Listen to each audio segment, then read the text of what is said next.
ver a questão 59. A figura apresenta um tubo de Pitot que mede a velocidade relativa de um fluxo de ar. A pressão PI é igual à pressão do ponto de estrangulamento em frente ao tubo, enquanto a pressão atmosférica é medida na parte externa, furada do tubo. Sabendo-se que a diferença de pressão, entre P1 e P atmosfera é igual a 3,84 kPa, conclui-se que a velocidade relativa do ar em relação ao tubo em metros por segundo é d. Bom, tubo de Pitot.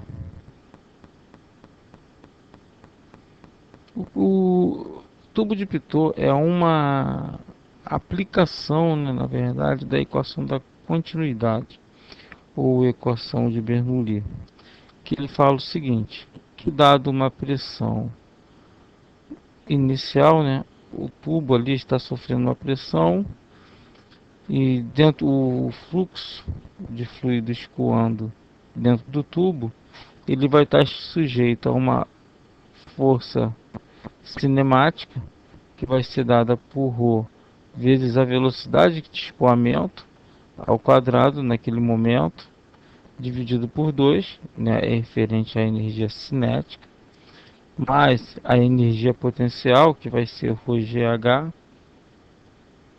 na verdade, ΔH, que é uma variação, e isso vai ser igual para sempre, dentro naquele fluido, naquele comportamento, daquela tubulação, nós vamos ter isso aí em qualquer ponto da nossa tubulação, nós vamos ter que isso vai ser igual a uma constante. No caso do tubo de Pitot, a gente tem aí algumas coisas a considerar na a aplicação, porque isso aqui é a forma geral, a equação da continuidade.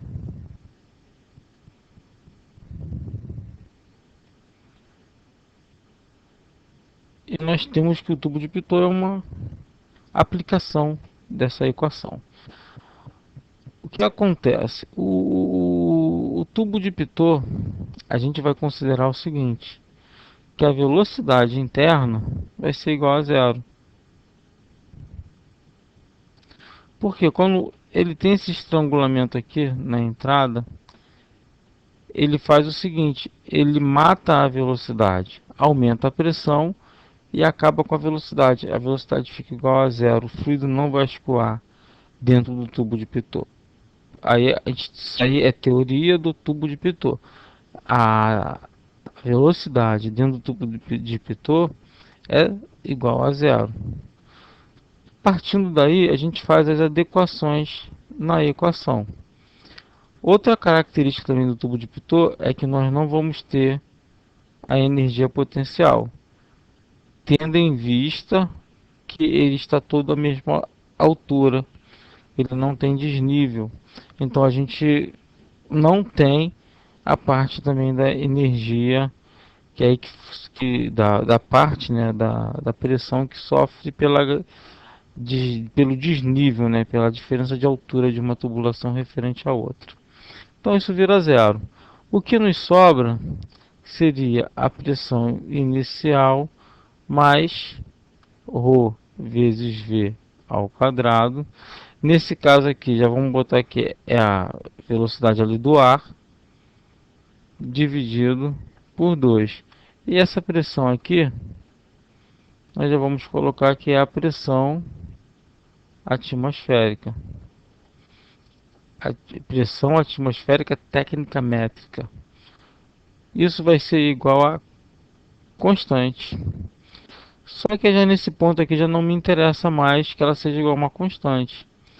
Como toda vez que eu modificar a pressão, eu crio uma nova situação para essa equação, eu vou fazer o seguinte.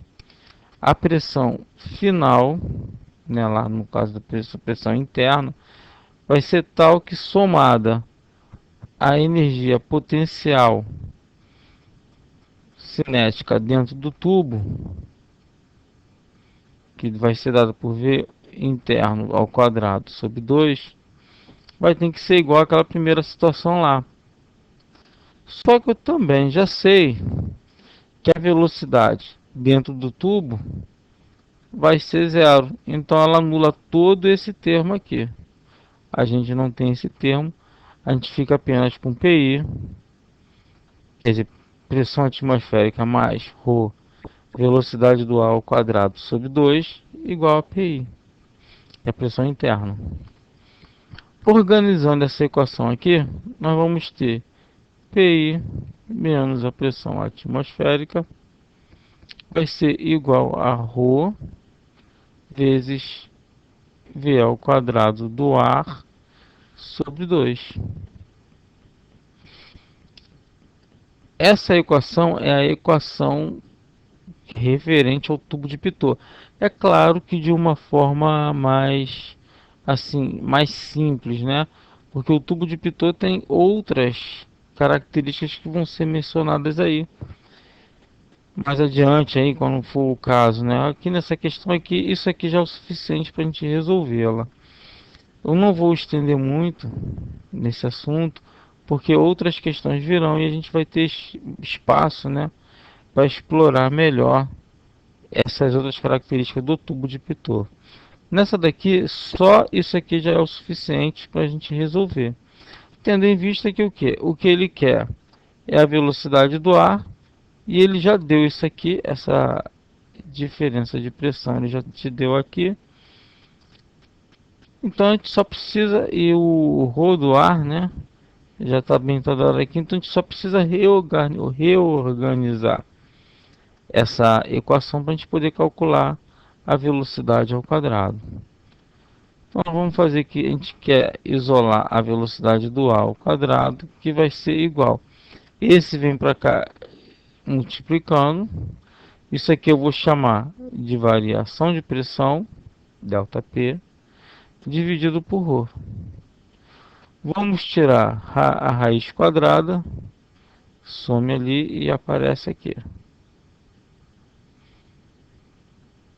Resolvendo essa conta, a gente acha aí a resposta. Logo, a velocidade do ar vai ser igual a 2 ΔP. ΔP ele já deu aqui para gente, 384 kPa. Lembrando aí mais uma vez que as unidades têm que estar casadas para a gente poder fazer as contas sem se preocupar com as unidades. Bom, aqui está como 3,8 kPa. Então a gente tem que botar lá na nossa hora de calcular, a gente tem que colocar na fórmula o seguinte: K é 10 a terceira, 10 elevado à terceira. Como aqui está com duas casas decimais aqui, a gente vai fazer 10 a menos 2. Então ficaria 3,84. Quer dizer, nesse caso ali, como a gente multiplicar por menos 2, a vírgula some. Fica com 3,84 vezes kPa é 10 a terceira. Aqui sobra um positivo. Então a gente fica aqui com 2 vezes 384, que está multiplicando por 10. Dividido por ρ do ar. O ρ do ar está aqui como 1,2. Eu posso fazer o seguinte, eu posso fazer logo 12 vezes 10 a menos 1.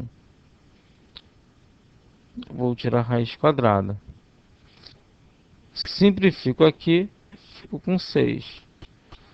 O 10 a menos 1 embaixo, ele sobe positivo. Encontra já o 10 elevado a 1 aqui. Menos 1 foi para cima, ficou mais, então ficou 10 elevado a 2. Cancela esse termo. Pego 384, divido por 6. Vai dar 6, 36, desce 2. Mando 4 para lá. 4 vezes 6, 24. Achamos zero aqui. Temos 64. 64 já é o que se esperaria, né? Que nessas contas da Sesgran Rio, você pode ficar tranquilo. O resultado dificilmente, quando vem requerendo uma raiz quadrada, dificilmente o resultado nessas provas, principalmente da Petrobras, ela dificilmente não vai cair numa raiz conhecida. Né? Quando não cai numa raiz conhecida, geralmente ela bota as alternativas com a raiz daquela que você não tem facilidade de calcular. Ela não exige a esse ponto, né, o conhecimento do aluno, do candidato. Então a gente fica com 64 vezes 10 ao quadrado. Isso aí, a gente tirando raiz quadrada disso aí, o 10 ao quadrado vai sair 100 quadrado. O 64, como a gente já sabe que é 8 vezes 8, saiu lá. Então a resposta seria 80 metros por segundo. Mas ele está querendo em forma de potência de 10. Ele está querendo em forma de potência de 10. A gente mantém assim. Bom, a alternativa correta aí é a letra D. Porque 8 vezes 10 elevado a 1, todo número natural é elevado a 1. Né? Todo número é como se tivesse elevado a 1, pois 10 elevado a 1 é igual a 10. Então a resposta correta é a letra C. Aí a equação de Pitot, que você precisa, de uma certa forma, tentar memorizar, é essa fórmula aqui. A velocidade do ar, né, a velocidade lá de fora, vai ser igual a raiz quadrada de 2 ΔP sobre ρ. Lembrando também aí que é uma coisa importante no tubo de Pitot, é que a velocidade interna do tubo, ela vai ser igual a zero. O tubo, dentro do tubo não há fluxo de fluido, por isso ele para. Se ele para, a velocidade é igual a zero. A velocidade é igual a zero, a gente aplica esses dados todos lá na equação de Bernoulli e chega a essa equação aqui já prontinha para resolver a questão. Bom, daqui a pouco a gente volta aí com a 60.